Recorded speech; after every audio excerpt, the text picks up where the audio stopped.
1948, the company was actually started.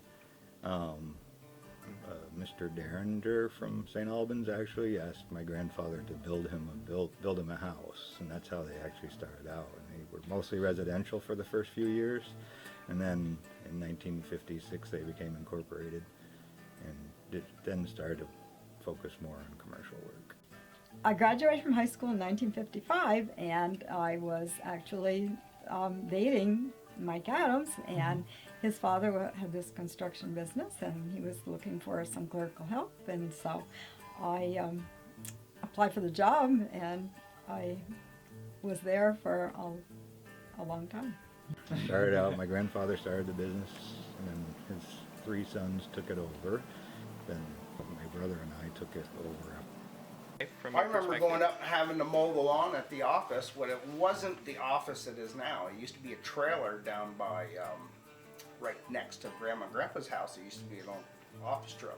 Yeah, yep, the office used to be on the front of the porch, which is just a quarter mile down the road, actually. When Mike took over the company, you know, he was in the office all the time, so we kind of like lived, breathed, and ate the business. Appropriate, because it was at your kitchen table for a little bit, right? It was, yes, at the kitchen table, and then it graduated into the dining room until we built this building. Well, yeah, it did that. It definitely moved into his house more and more, and then after a while they decided it was time to actually get it out of his house and into a building of its own. When we decided to put the development in the back, where all the other 5 houses that we put in, we built an office. And finally, I begged to get a building of our own so that we could have an office. And that's when we came to 18 Adams Park.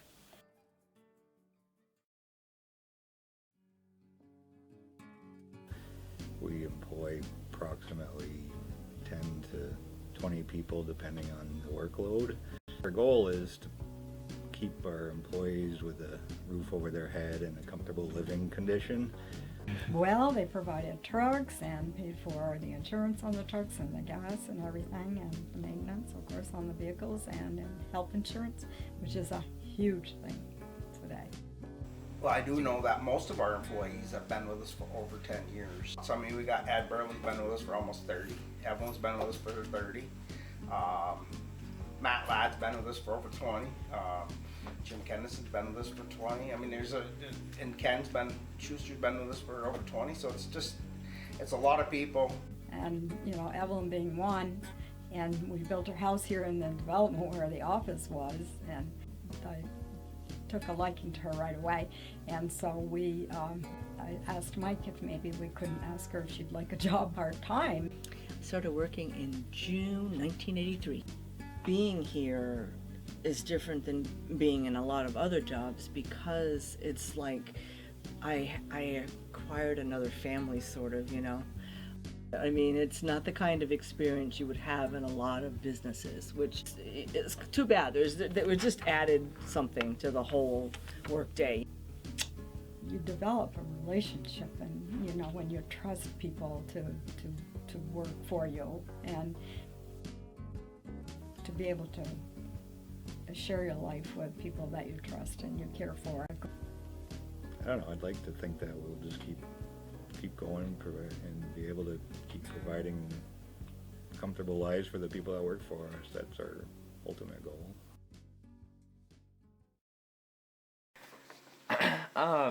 And what keeps you energized at KRA to continue to go to work every day and that kind of thing? Knowing that if I don't get work, my employees have to sit at home. And, you know, that's pretty special to have people that work for you for so long. It says a lot for them and for you as an employer.